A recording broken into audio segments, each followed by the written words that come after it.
going on, folks at home? Hey, it's Thursday night. Top 5 Baits Live from Friday at 4:30. My bad, folks. I had a bit of an eventful evening last night. Normally, I don't really have a great excuse. I'm just like, hey, I was tired. I was lazy. I had soccer practice. Something just little.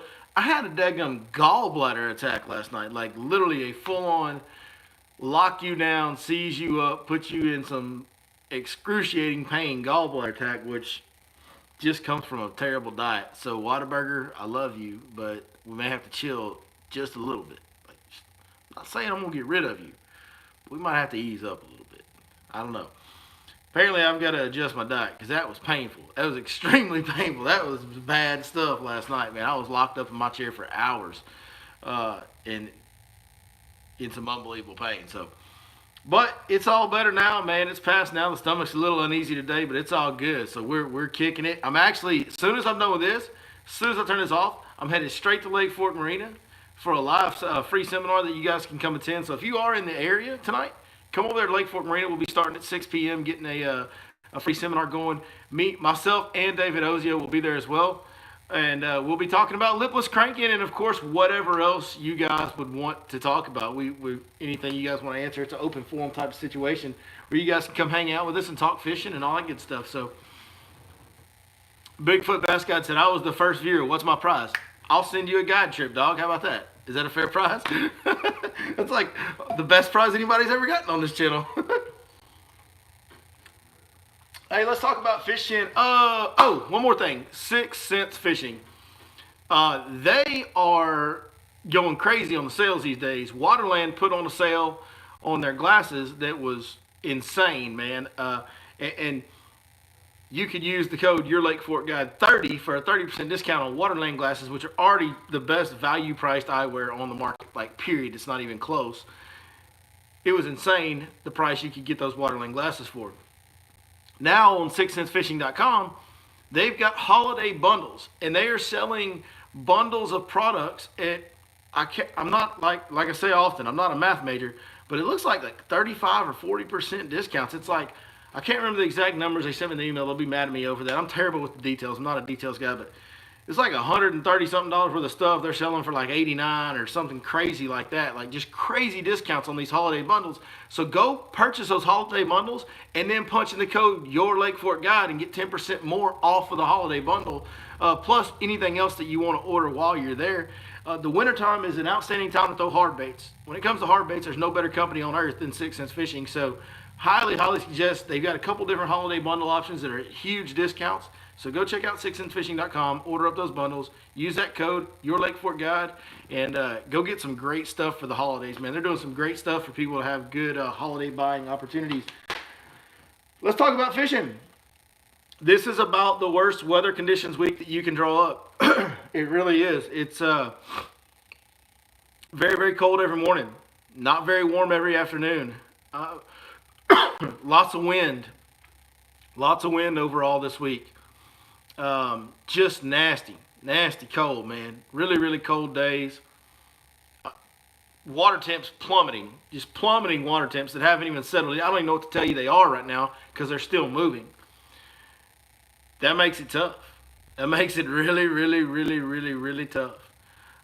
It'll settle in, and when it does, they'll be more grouped up, and it should be a little bit easier to catch them. But if you're going to fish this weekend, which I don't blame you. If I was still a working man that worked 5-6 days a week, I'd be fishing on my one day off regardless of weather. I mean, I fished Lake Fork when it was like 19 degrees when I got there one morning. So totally understand that.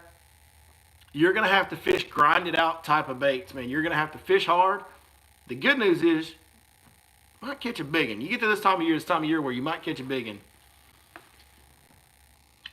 Like a real big one. So let's talk about some grinding baits that you can use that'll help you have success. Now, these are baits that I've used on both coldwater lakes and power plant lakes this week and had some success on them.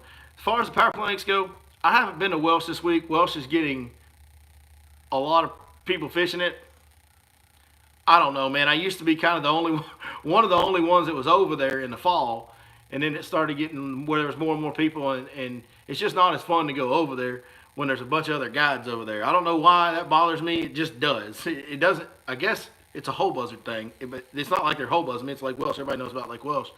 But there used to be certain times a year where I could go to Welsh and kind of get away from people, and it was fun. And that's not really the case anymore. So I still do go over there, and it's still a great lake to fish. And you can still catch them punching at Welsh. There's been a little bit of a jerkbait bite outside some grass lines over there. Alabama rig bite outside some grass lines over there. And they're starting to spawn. So there's a little bit of everything going on at Welsh.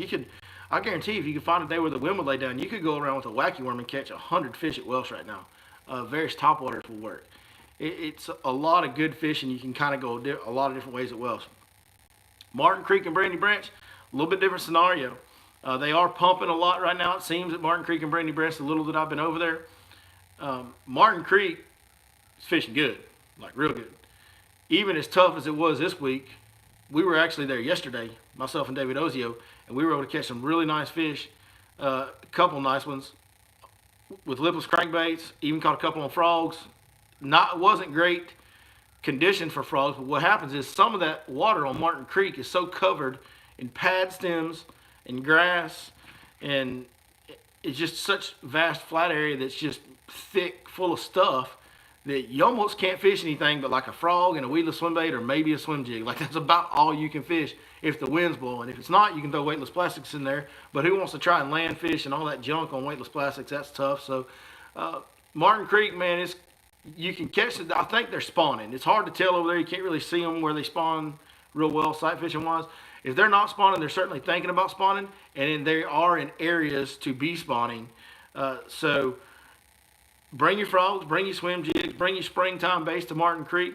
The good thing about Martin Creek is it's got grass on the main lake, and you can also go out there and throw a lipless crankbait, or you can flip it, or you can do stuff like that. And our best baits this week, while the conditions were tough, was a lipless crankbait on Martin Creek.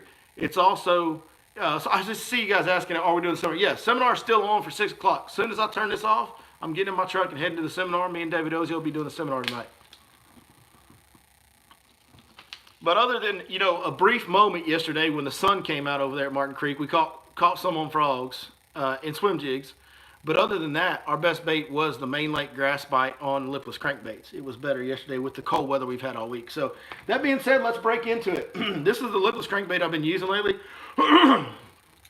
Sorry, excuse me. Lipless crankbait I've been using this week.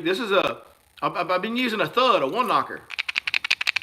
Been using a one knocker. Don't know why. I really just grabbed it because I like that color. And that color is called Boiled Crawfish, and I love that color. That's a 6-inch Quake 70 Thud. And that's the one I've been using the most. Man, these crawfish pattern lipless crankbaits, it's time, guys. Even at Lake Fork, we've been getting some bites on this bait right here as well. If you get around the areas that do have some vegetation, and you can find a little funneling area, a little bit of a creek channel depression or something on the edge of it, you can find some fish usually to bite a lipless crankbait. There's something about this time of year when the conditions get extremely tough. A lipless crankbait is about as good a bait as you can throw it. Just that little tight vibration and all the noise it makes really forces them to react to it when they don't want to bite other stuff. Another bait that does that extremely well, of course, is a chatterbait. Man, I've been going back and forth. I've been throwing a Beehive Delight. I've been throwing the white one. The white one's been the best here this week, but Beehive Delight, some days it's good too. I don't really have a rhyme or reason. I think this time of year you just got to go on conditions and watercolor more than anything else.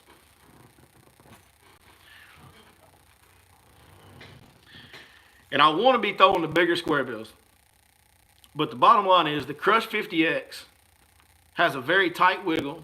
It deflects off cover good, and it's getting bites. It gets a little bit deeper than that movement will, and with this cold trending weather, we need to get just a little bit into that deeper part of that shallow water, I think. And the Crush 50X has been a pretty solid bait that I can usually, if I throw this enough, man, I'll catch some fish on it. You know what I mean? Like, when you get conditions like this week, you kind of have to throw baits where if you grind enough with them, you'll get bit.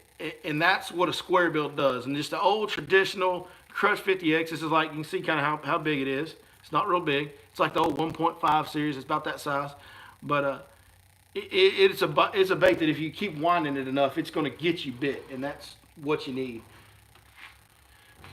Another bait, when it's time to grind it out. And you know, when the water gets colder and colder, sometimes we go away from plastics. But one plastic that I always keep ready to go when it's tough conditions is going to be a wacky worm. This is a Wacky Rig Zoom trick worm actually right here. I throw the Divine Shaky Head worm predominantly. I grabbed this the other day before yesterday, I think it was. I grabbed this one and put it on because it had that really bright silverish gold flake. That's Watermelon Red Magic. It was a really light watermelon color. I grabbed that when the sun was out real bright a couple days ago and threw it around. I caught some fish on it. But I've been also throwing on these darker days, throwing the Nirvana color and the Divine Shaky Head Worm. And Wacky Worm is a bait that we talked about it a lot.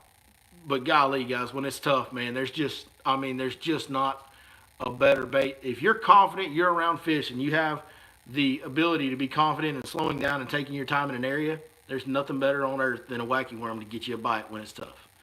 So, another bait that we're leaning on.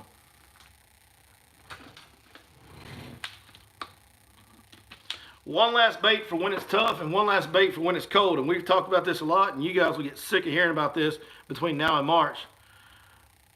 But a black and blue jig.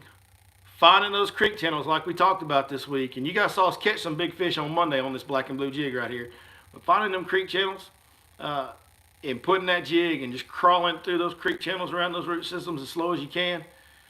Not only is that a good way to grind out some bites when it's tough, it's a great way to catch the biggest fish you've ever caught.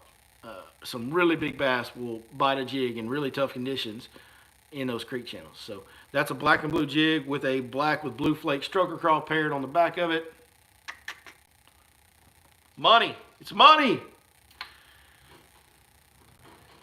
And I brought this over here to show y'all because if you are going to Brandy Branch or Martin Creek or Welsh, you might want to throw a frog.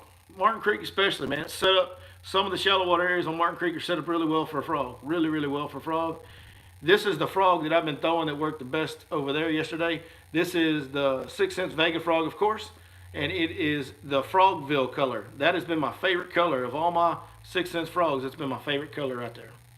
So I wanted to show you guys that as well. All right. There's some baits and some game plans for you this week. Now let's go ahead and answer some questions. Am I going live Sunday afternoon? Yes, we'll have a live podcast Sunday afternoon. Yes, sir, we sure will. We are doing a seminar tonight at 6 p.m. I'm about to head that way right now as soon as we get done here. Been working the jerkbait for the first time, but no luck yet. Yeah, jerkbait's another bait that I should have easily put in here. A jerkbait, we've talked about a jerkbait a lot lately. We'll talk about a jerkbait more in the near future. A jerkbait is another great bait to grind it out with.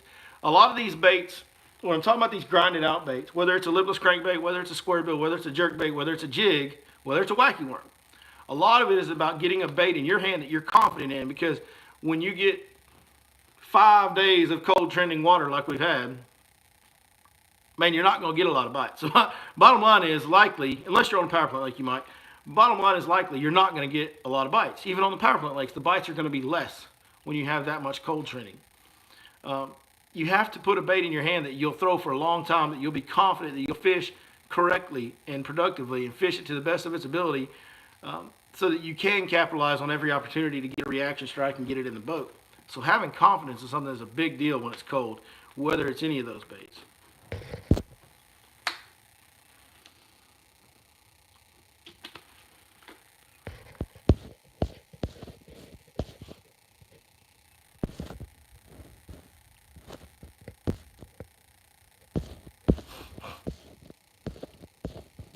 Walsh recommendation, we kind of already did that.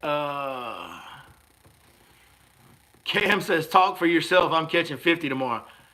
That's a good attitude. Cam, I want to go fishing with you. That's an awesome attitude right there.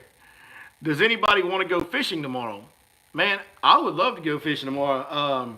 I'm actually starting an off-season soccer program for our kids at the Van Youth Soccer Association over here. So I'll be up at the soccer fields in the middle of the day tomorrow, and we'll be doing some soccer stuff and some letting the kids play and have fun and have some scrimmages and do some mini games. And that's what I'll be doing tomorrow. But I'll be right back at it come Monday. Come Monday, I'll be back on the water, and we'll be getting after it all next week, of course. Big John says, so a jig, I'll be happy with one big. Yeah, one big on a jig. That's right. Man, absolutely nothing wrong with that. If I was going to Lake Fork, I might be prone. If I was going to Lake Fork and fishing for myself, not trying to put customers on fish or nothing like that, it wasn't filming where I needed to get bites. If I was just going to Lake Fork to fish for myself, I would probably be prone to grab that black and blue jig and stay in a creek channel and commit to it all day, looking for just 1 or 2 big bites, or maybe 4 or 5 or 6 or 7 big bites. I would hope to be getting 5 to 10 bites, but yeah, a jig, a black and blue jig and a creek channel would be a great way. Big John said he's filming. He's filming and he's going big. I like it. I like it. What do I think about Lake Holbrook in the morning? Lake Holbrook's good. I've had some great times in the winter, in December. I've won a December tournament there, actually.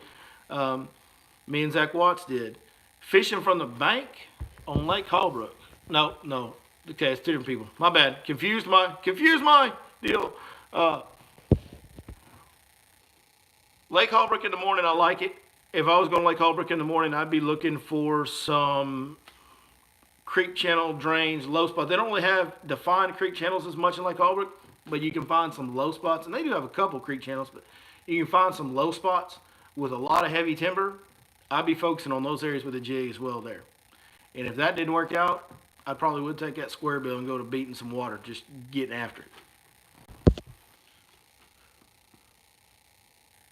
Have I been throwing the lipless around at all? Oh, yeah. You must have came in a little bit late there, Bobby. And thank you, Bobby. Eyes and Hood. What's good in the hood? Down there in DJ Screwston? Yeah, lipless crankbait. This is the one I've been throwing right here. Boiled crawfish. Quake 70 Thud is the lipless crankbait I've been catching them on this week.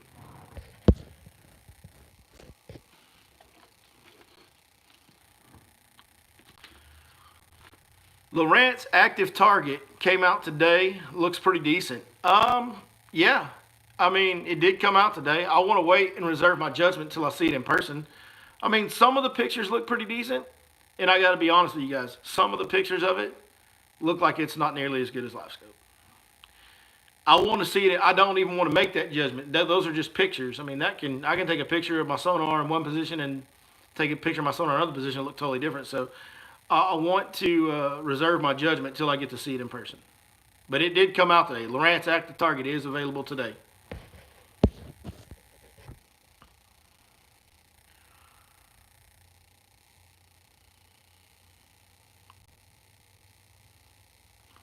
Bobby Eisner said, yeah, I'm late to the party.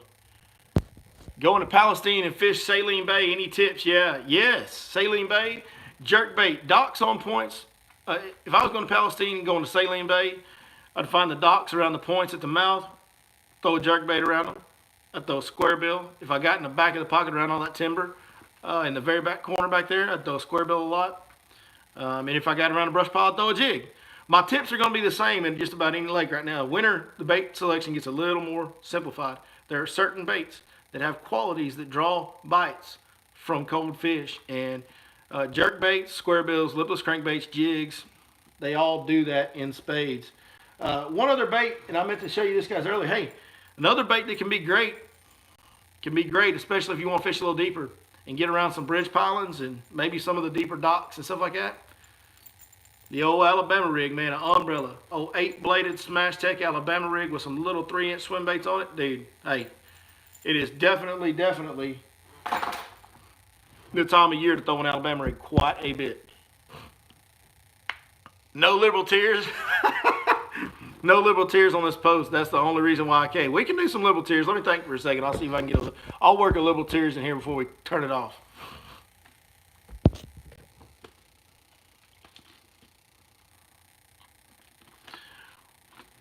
What do you think of the 2021 Elite schedule? I think it's great. They've got 9 regular events in the Classic, so we've got 10 Elite Series events next year. The Elite Series schedule just came out yesterday. They released it.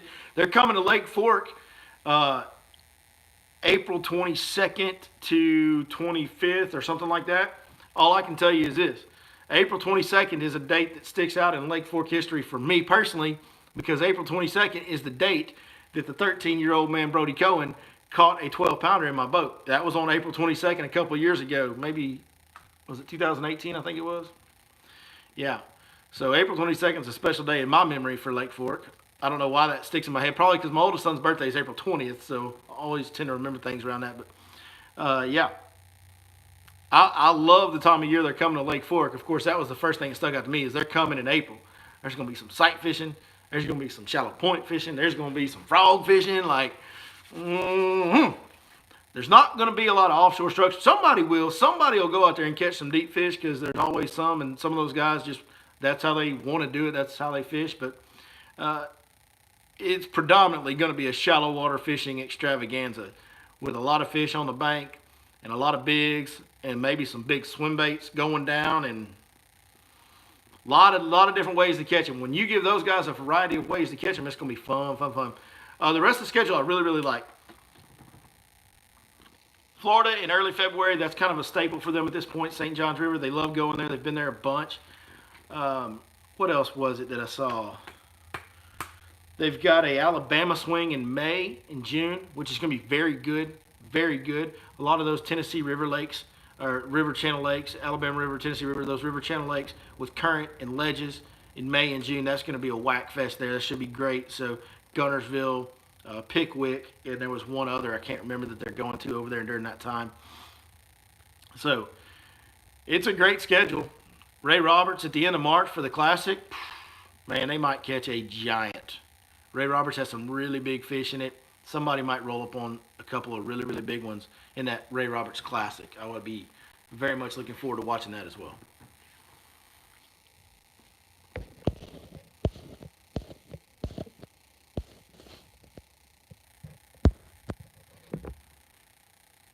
Do you think they should have done the last pro tournament on Lake Louisville? Feel like that lake doesn't produce quality fish.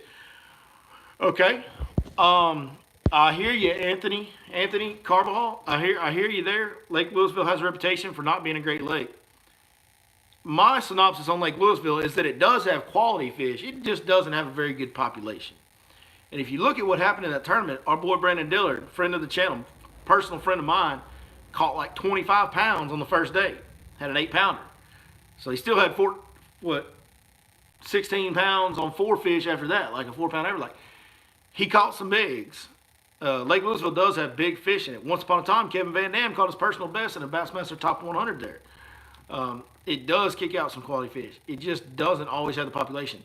Now, if they would have came when they were supposed to come, what you got to understand about them having that tournament when they had it is they had it under brutal conditions. Brutal conditions.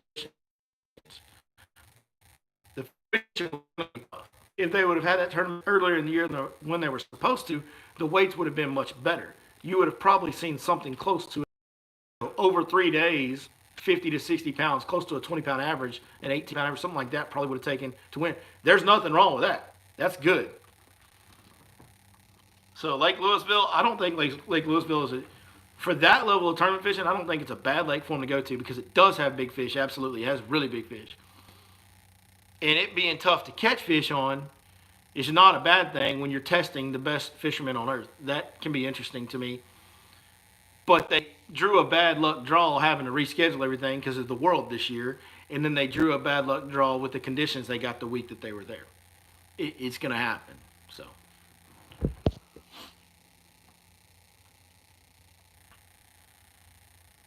What's your go-to bait in this current Texas weather conditions? So we talked about that in the beginning. I'll say so. If you put a gun in my head, force me to pick one bait this week, to just go catch fish on, it's probably lipless crankbait. I can cover the most water with it, and I've probably caught more fish on a lipless crankbait this week than I have everything else combined, honestly. So, of course, we've thrown it a lot, but a lipless crankbait would be my go-to right now. Lake Fork is on my bucket list in 2021. Where's the best place to stay for a couple nights? Lake Fork Marina. Lake Fork Marina is the best lodging. They've got a great restaurant on site. They've got a great tackle store on site. They got 2 boat ramps. Very safe and secure. Lake Fork Marina, 100%.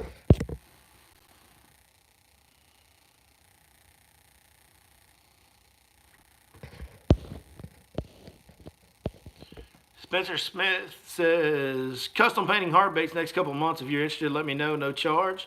Just doing it for myself and my friends. You know, that's funny. That's a very cool hobby. And this company right here, I know it's backwards, but 6 Sense Fishing, the way that company started was Casey Sobczak started custom painting hard baits in his dorm room, I think. Like when he was in college, he started custom painting hard baits. And that turned into him ordering a bunch of blanks and painting them and selling them. And then that turned into a whole company that is now a very legitimate, sizable company in the fishing world. So start painting hard baits. You never know, brother. You never know. You get good at it. You never know what's going to happen. So that's awesome, dude. And I appreciate you offering that up.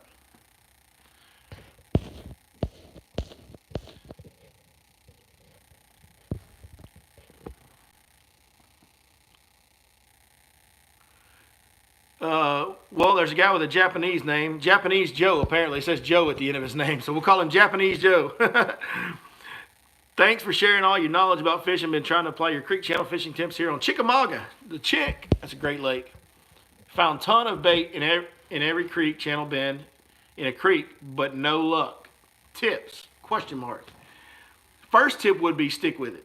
Like you said, you found a ton of bait, and that's what's going to happen this time of year. All those fish are going to congregate around those drop-offs in those creek channels. That's great that you found that.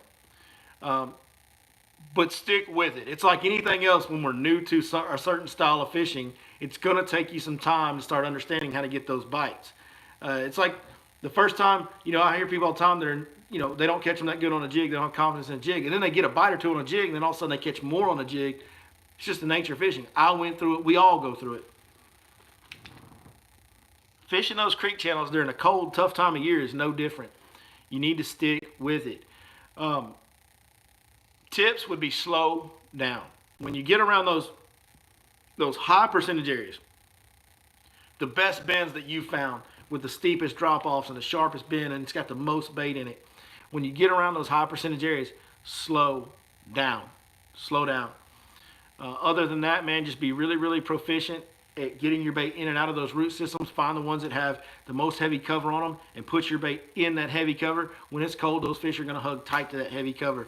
So get your bait in that heavy, nasty cover and get good at working your bait through that, and that's going to help you too. The more you can work your bait in and out of that heavy cover, the more odds you have for a bite. Because a lot of times where your bite comes from in the creek channel is you got a nasty root system or brush or something like that, and you got your bait in there, it gets hung on something, and here's your jig, and it's stuck, and it goes pop. And when it falls, that's a lot of times when you get a fish to react to your jig. But that would be it, man. Just slow down, get more efficient at getting in and out of the heavy stuff, and keep your bait in that nasty, heavy, dense cover in those high percentage areas, and just keep at it. Other than that, without seeing the lake and seeing kind of what's going on, it would be hard for me to tell you anything more detailed than that, honestly. Am I throwing the A-Rig with the Lew's Super Duty? I sure am. I'm throwing it on a Lew's Super Duty G LFS, something like that. I may have a box around here somewhere. I thought I had a box. I don't. I've got a light box. Okay. Yeah, the Lew's Super Duty LFS G or something like that. It's a low-profile Lew's Super Duty reel. That's what I throw it on.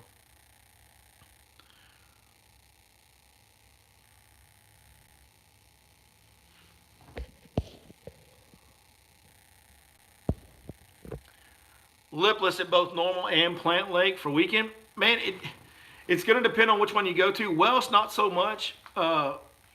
Brandy Branch and Martin Creek, yeah, I'd throw a lipless at both of those. With this cool trending water, even though the water over there might be in the 60s or 70s, depending on where you are in the lake, with this cool trending water that we've had all week, that lipless crankbait still was my best bait out there. So, yeah, and definitely at Fort and other cold water lakes. Lipless crankbait is a great bait this week, no matter where you go.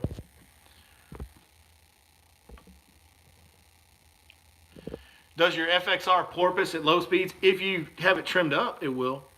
Anytime a boat porpoises, it's because you're trimmed too high. Now, Skeeters can be a little more prone to do it than some other brands, but if you trim your motor down as you slow down, it won't porpoise. If your boat is porpoising, you have your motors trimmed too high for your hull design. If you trim it all the way down, you can creep it and it won't porpoise. So there you go. Anybody that blames porpoising on a boat doesn't know how to drive a boat.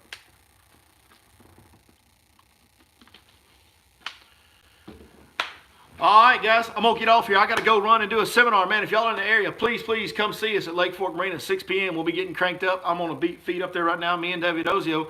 We're actually going to go real in-depth on lipless crankbaits, and, of course, anything else you guys want to talk about, we'll talk about. So, hey, man, thank you guys so much for watching today.